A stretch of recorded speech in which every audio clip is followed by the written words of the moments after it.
Sejahtera and greetings to everyone. My name is Chan Jia Xuan and I'm a student from University Malaysia Sarawak and my metric number is 60461. Today, I'm here to share about the information on fish migration.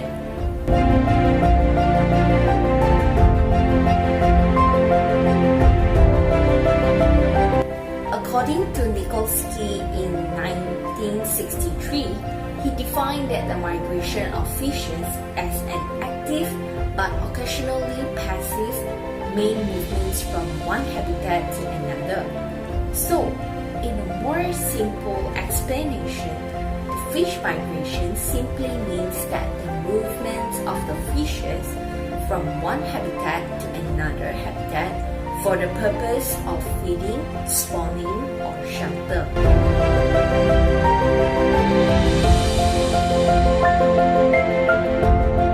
So, Near in year 1949 has classified the following types of the fish migration.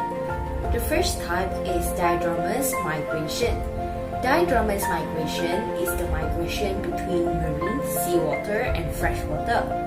It is further categorized into anadromous migration and catadromous migration.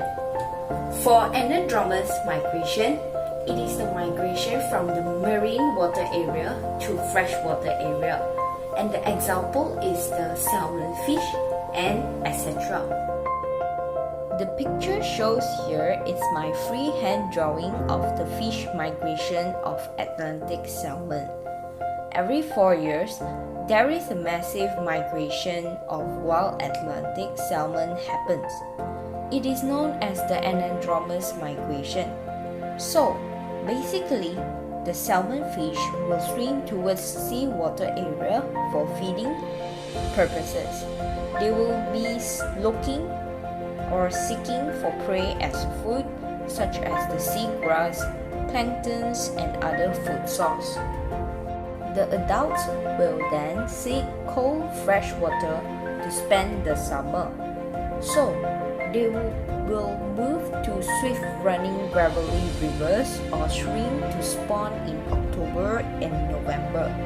And to add on, the adult Atlantic salmon fish will stop eating once they return to seawater. They will live off their body fat for a year or longer. Whereas for catadromous migration, it is the migration movement of fishes from freshwater to seawater during breeding, and eelfish is one of the examples for this type of migration. Next is potamodromous migration. This type of migration that the fishes live and migrate only within the freshwater for feeding and spawning. The examples of the fishes are the carps and catfish. Move forward to oceanodromous migration. The word oceanor in this term is represent the seawater. It is describing the fishes that live and migrate only within the marine seawater. Tuna fish is an example for this type of migration. The last one is latitudinal migration. It is the migration of fishes from north to south. As example, the swordfish and etc. Picture shows here is a simplified tree map on the types of the fish migration, like the diadromous migration, the potamodromous migration, oceanodromous migration, and the latitudinal migration.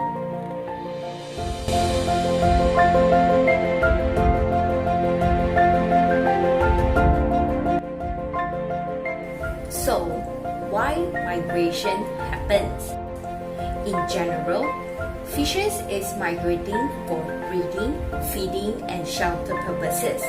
Just like us, we are human and sometimes our body will feel uncomfortable in a hot area and we will shift to another area for living. As example, some of the family members in the society will will migrate from Malaysia to cold season country like Russia, Canada, etc., or vice versa.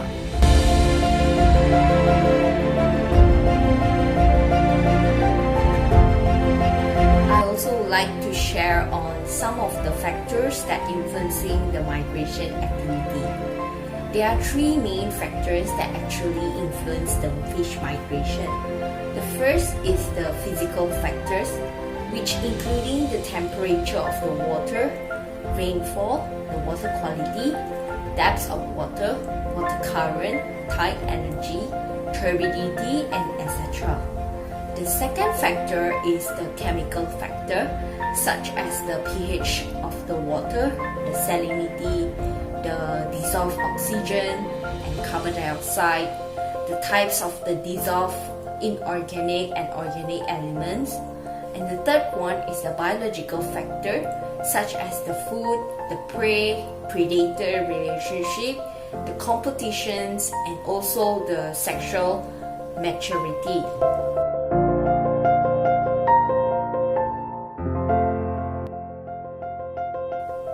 Last but not least, let me talk few informations on the World Fish Migration Day.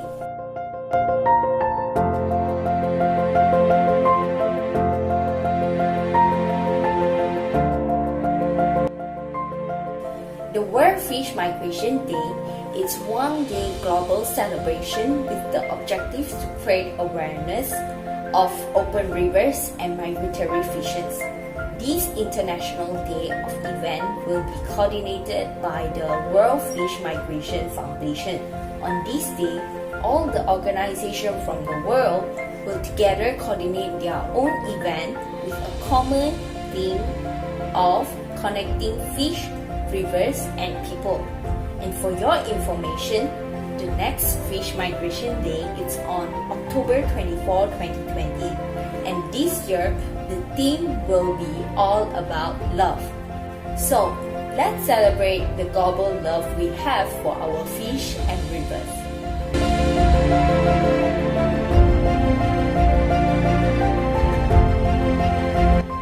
In my opinion, we all play important roles to the event of fish migration. Mainly, we need to reduce and solve the water pollution problem in inland and also coastal area. This is to maintain the water quality like temperature, DO, nutrients of the water and the ecosystem for the spawning and migrated fishes. We also need to change our lifestyle in reducing the usage of the plastic in order to reduce and produce less marine debris in the future. Moreover, the local authorities and fisheries department on transportations of all countries should take note on the transportations of the ships and shipping vessels at the oceans to avoid the disturbance on the events of the fish migration.